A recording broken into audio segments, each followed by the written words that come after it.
Thank you. Thank you for having me here. I will introduce you to some of my initial theoretical work on how to study political preferences in psychedelic users. First of all, I will begin with positionality statement and also the font statement, because my PowerPoint has different perception of time and space than this PowerPoint. Sometimes the font will be a little bit small, but I will tell you everything you need to know. First of all, I'm a person who comes from Ukraine and I live in Poland for 10 years now, so I'm an immigrant. And why I'm telling you this is because I believe that my experience, which I lived, will strongly affect the way I will perceive this topic. More than this, I believe that everyone who studies psychedelics do have some kind of personal biases which affect the way we perform research. So I wanted to make mine straightforward right now. I have an experience as immigrant which makes me very sensitive to issues of immigration, war and resettlement, not only in Ukraine but also in different parts in the world. Also, I'm a young person whose generations and generations which will follow mine will be strongly affected by climate disruption. So this makes me anxious about this topic. Also, I'm strongly related with public sector. I rely upon it because I work in a public institution. I also use public healthcare service, so I'm very pro strong public sector services. Something else I forgot to talk. I'm also a psychedelic user myself, and I'm a part of different psychedelic communities, from the researchers to psytrance community. So everything which happens in this community also affects me directly or indirectly. I will begin with a small anecdote which happened during Psychedelic Science Conference in Warsaw in 2024. There was a debate related to use of psychedelics to treat PTSD, or actually active trauma, in people who live in Ukraine, in veterans and in civils. And one of Ukraine veterans who underwent a psilocybin psychotherapy for his trauma, because it's hard to call it post-traumatic stress disorder because he lives in the region when he gets traumatized. He told at some point of his talk that this is Stanislav Hibadulin. He's also connected to UPRA, which Lina mentioned earlier. He told that he believes that psychedelics might lead to the world with no war. Then he asked whether participants of the conference believed that this might happen, and majority of them have raised their hands. You can see just part of them on this slide, but there are very more people sitting in there. So, this is kind of a question whether psychedelics can stop the war. It gives me back to 60s and 70s and Timothy Leary stuff, which I will relate to. This was only an anecdote, but it has a broader context, which is the narrative provided by some influential figures in psychedelic spaces that psychedelics can save the world. Literally, they say that, or bring the world with, which will be more sustainable, more humane, better place to live, etc. So I believe it's important to take a look at this statement because it influences the minds of the people, and people genuinely believe that it will be enough just to give psychedelics to everyone, and then we will be full of love and peace, etc. So let's take a look at quantitative research on social political views, which is sometimes mentioned in these papers, media papers I mentioned earlier. Psychedelic use was connected to nature collectedness and liberalism, both in naturalistic studies, like cross-sectional studies on users, and in clinical research, also only on 14 participants, which is not quite a big group of participants. So psychedelic use is also related to knowledge about climate change, but the level of concern of climate change different between individuals. Probably this was related to their emotional instability. If you're unstable emotionally, then you worry more about climate change. Then I think it's better to be emotionally unstable, actually. So, this is fond dancing. So psychedelics also have been found to increase empathy and social connectedness. This is some of the good stuff, right? But if you take a look at more qualitative research in humanistic discourse, we can see that a lot of prominent figures in psychedelic spaces have presented anti-egalitarian, anti-democratic and pro-hierarchical worldviews. And this is actually what I also can see in my own community, not of some influential figures, but simple users of psychedelics, my fellow psytrance fellows partiers. First of all, this is the quote by Timothy Leary, who claimed that the folks of the old world inhabit pre-civilized barbarian gene pools. Europeans and African and Asians are our own animal origins still obsessed with territorial conflict. The Africans are thus 2 million years behind California. Okay, if you live in California, then you evolved enough. But if you live more in the east, then like you're, I don't know, barbaric. Good for us, we're in Western Europe or Eastern Europe, so we are not as degenerated as for example, people from Africa or Asia, according to Timothy Leary. This is actually his graph that he made about who is more evolved. This is kind of a racist claims to make. Next, the quote by Aldous Huxley, who claimed that about 99.5% of the entire population of the planet are as stupid and Philistine, though in different ways, as the great masses of the English. The important thing, it seems to me, is not to attack the 99.5%, except for the exercise, but to try to see that the 0.5% survives, keep its quality up to the highest possible level, and if possible, dominates the rest. These quotes come from Jules Evans' paper on evolutionary spirituality. I can highly recommend you this because it's very interesting and it has a lot of other claims by figures in 60s and 70s who lead psychedelic movement. What happens now? Now, a lot of people, psychedelics become popular in Silicon Valley. As you probably know, a lot of people who works in Silicon Valley are enthusiasts of technology and the progress, and they also hold TESCREAL views. This is transhumanism and, for example, extropianism, cosmism, rationalism. That is the views that the core of these views is that we can overcome our biological restraints with technology to be able to survive the crises that are ongoing.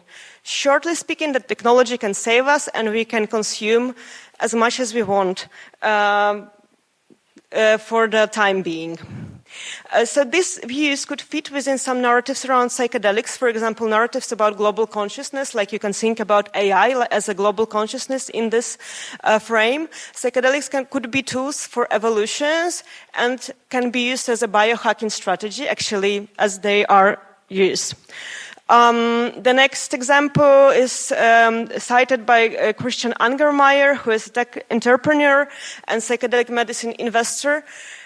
He claimed that he believes that the world we are living in, building, with all the technology is not the good for our mental health. And what can we do about that? We can build a world which is good for our mental health? No, we can use psychedelics to make people more adapted to conditions which we will live in the next future.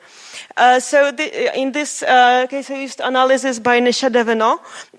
She wrote about TESCREAL views and connections to psychedelic renaissance, and it's quite chilling to read. So next, the rise of the interest in psychedelics is present in right-wing communities. For example, Jacob Chansley claimed that he is a bodhisattva and he is a shaman. So I don't actually know who he is, shaman or bodhisattva, so different things, but doesn't matter. Some prominent figures in right-wing spaces show interest in psychedelia. This is Jordan Peterson, who became popular because of his transphobic claims. So he invited, for example, Roland Griffiths or McKenna to his show. And also in the American government, there are supporters of psychedelics. For example, Robert Kennedy supports psychedelics, and some people from Mahav movements are also fans of psychedelics.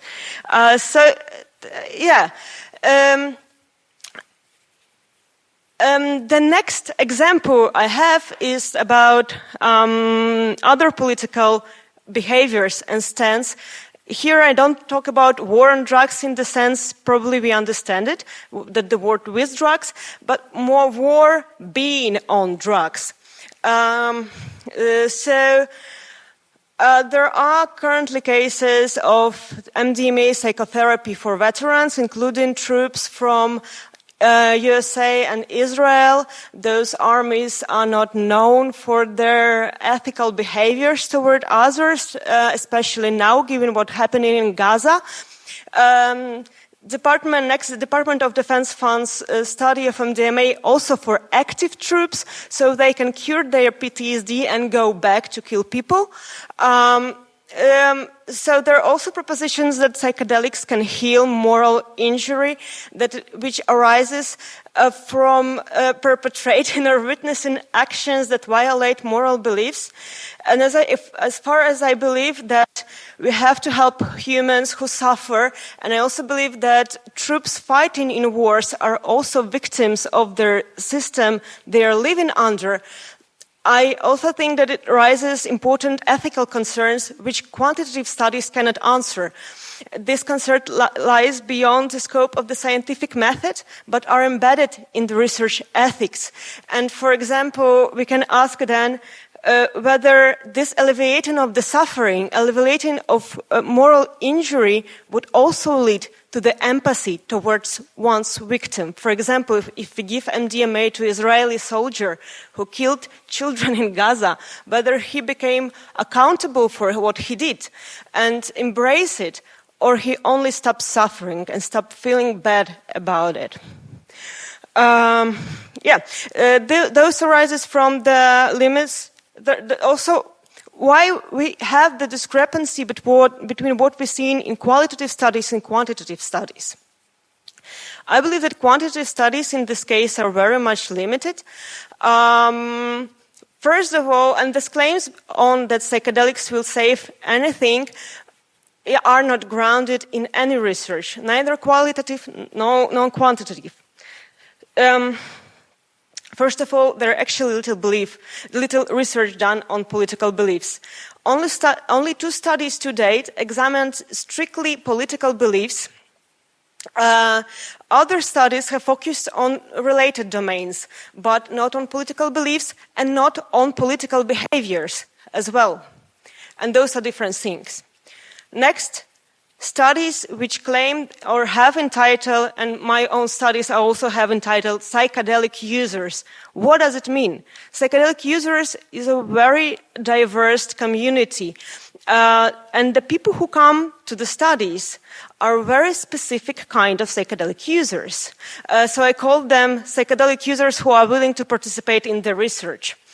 They're English-speaking, educated, they're young, they're self-selected, possibly they're very much engaged in the research and the psychedelic science, and the individuals biased towards academia might not be that motivated to take part in the study. And again, from the anecdote, but from my living experience, my friends from New Age communities or Psytrance communities, they don't care about any psychedelic studies at all. So we don't know which views do they have. I mean, I know, unfortunately, but we don't know as researchers. So we cannot extrapolate the results of these quantitative studies to an entire community of psychedelic users, because we don't know how representative our sample even is. Next, the inferences based on a few-short scale, for example, nature-relatedness scale, have only 6 items. Liberalism, conservatism measure have only 1 item, and libertarian, authoritarian measure have 5 items. Why is it a problem? Because short scales are not suited to reflect the complexity of socio-political worldviews. So the next graph is here at the black side. You can see what studies have been done upon, and those not studies of a good quality at all, but something that we at least a little bit trying to research, and those are things we know almost nothing about as researchers. I mean, as community members, we can have some reflections on this topic. And those include, for example, prejudice, a level of belief in the just system, like neoliberal system, voting behaviors, or participation in social movements or activism. Actually, we don't know whether psychedelics make someone more activist or less activist, or how it intervened. So, as you probably know, psychedelic experience is defined by set and setting.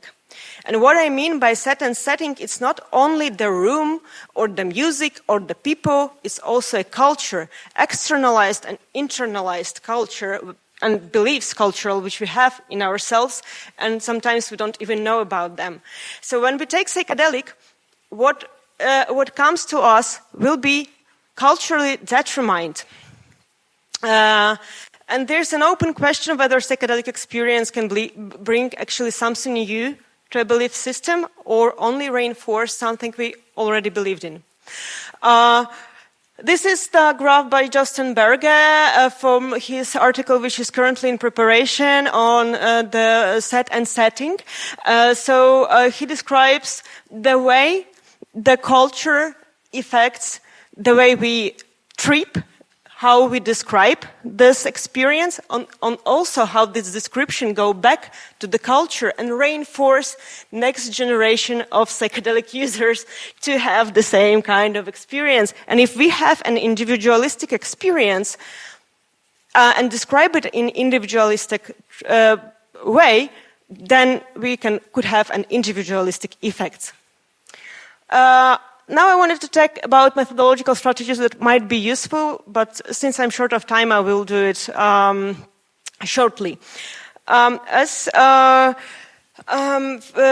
in qualitative research, reflexivity is very much important. That is, thinking about how my beliefs affect my research. This is also proposed to be included in quantitative research. A research aimed at the description of differences between users, not the differences between users and non-users, controlling for set and setting, and the cultural set and setting as well, and detailed acknowledgments of the limits and the wider picture, and the complexity of political behaviors. But how to reach hard population, that is people who do not want to participate in the research, even if it's ethical at all, to bring them to the academia if they don't want to participate in this part of the knowledge gaining. And also the scales are not able to reflect the complexity. Again, so ideologies which once formed a political horizon have crumbled into countless individual options and matters of personal preferences. So what we have in scales right now do not reflect adequately what's happening in people's mind. To fix these problems, it's possible to apply also mixed method research, including qualitative studies. And there are some hard questions. How belief system is related to actual behaviors? Does it make sense to study beliefs if it's not the best predictor of behaviors? Because a lot of people will say something and they do not act in the way accordingly to their beliefs. If we are to study behaviors, which of them matter in the face of polycrisis we are currently going on? So instead of the standard summary, I wanted to cite the Byung-Chul Han from his book In the Swarm, where he describes enthusiasm about the technology. And this is, for me, is very similar to what happens with psychedelics. So he says, utopianism dominated the early phases of digital communication. The society of information itself is supposed to represent a strategy for abolishing the ideology of the self. It is supposed to promote the insight that we are there for each other and no one exists for him or herself alone. Automatically, digital technology is doing away with the self to the benefit of intersubjective realization. Instead, digital communication has made community that we deteriorate markedly. It is not the percept, love thy neighbor, but narcissism that governs digital communication. Digital technology does not represent a technology for loving one's neighbor as oneself. On the contrary, it has proven to be a narcissistic ego machine. Spirit awakens in the view of other. The negativity of the other is what keeps it alive. Whoever relates only to him or herself or remains stuck where she or he is lacks spirit. Spirit is marked by the capacity to endure infinite pain, the negation of its individual immediacy. So what certain setting can open us to other, and which certain setting could lead to the place where psychedelics become the next ego machine. Thank you.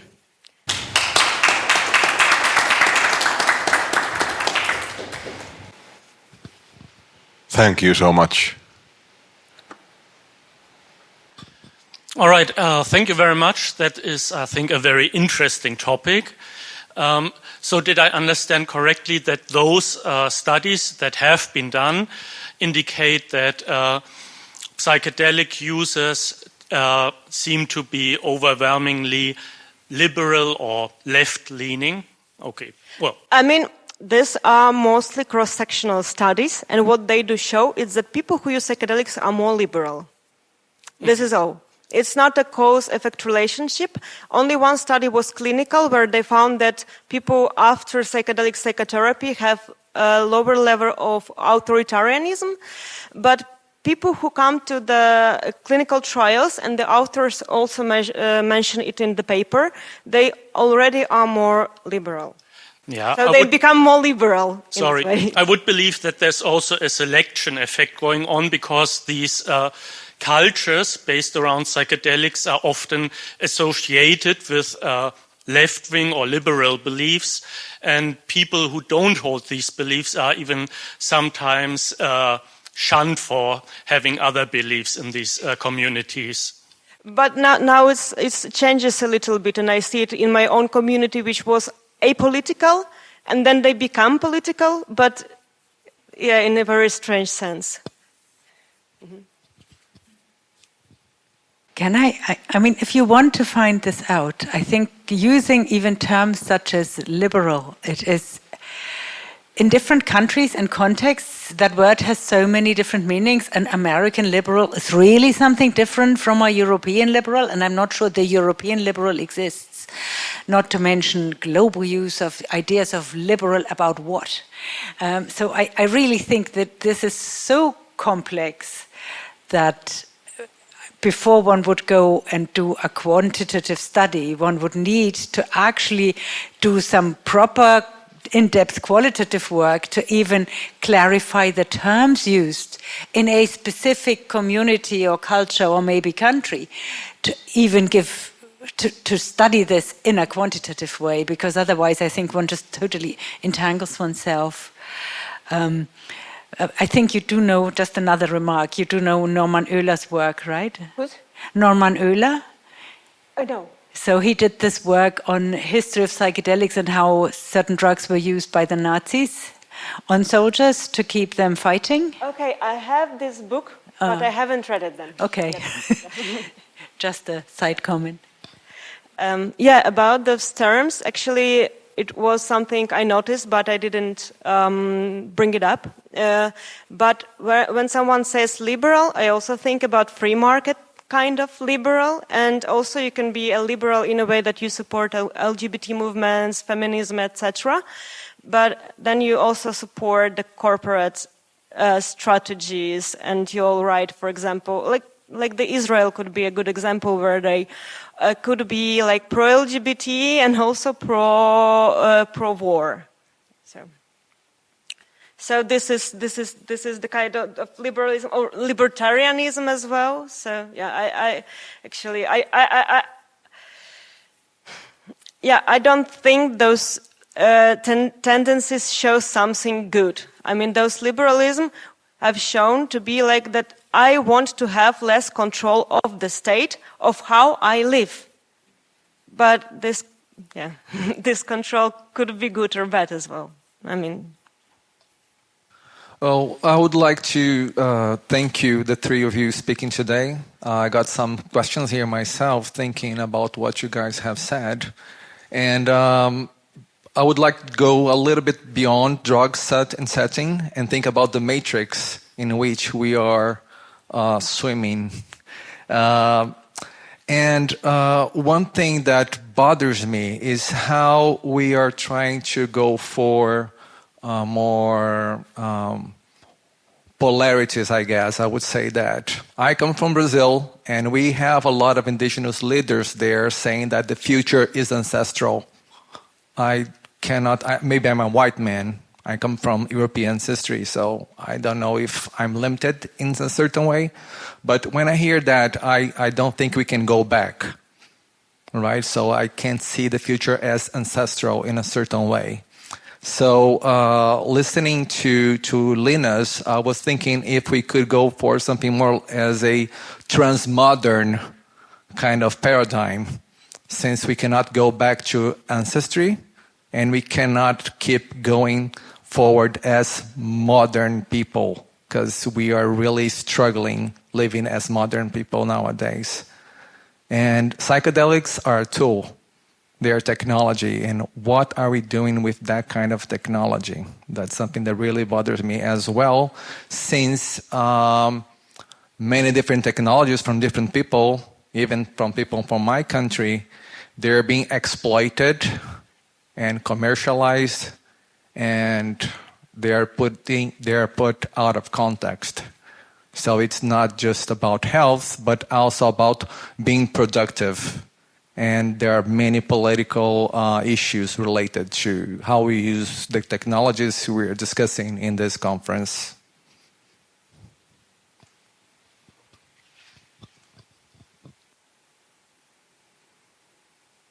Do you want to respond, or do other speakers of the session want to respond? I will give you the mic.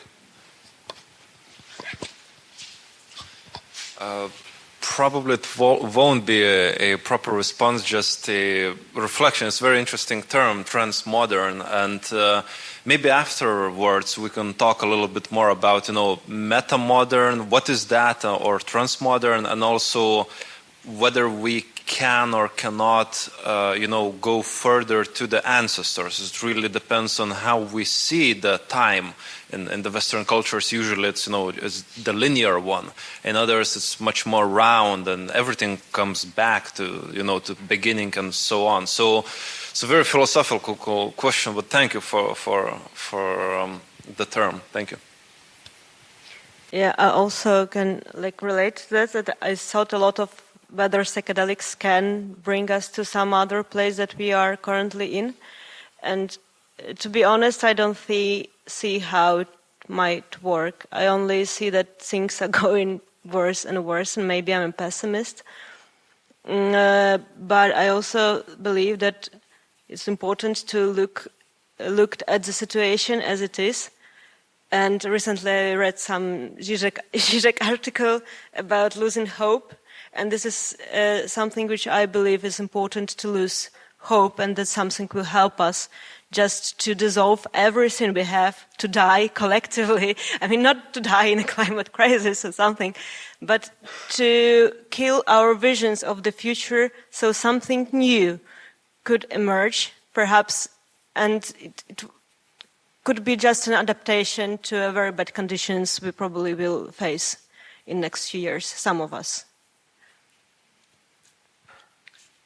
Thank you a lot.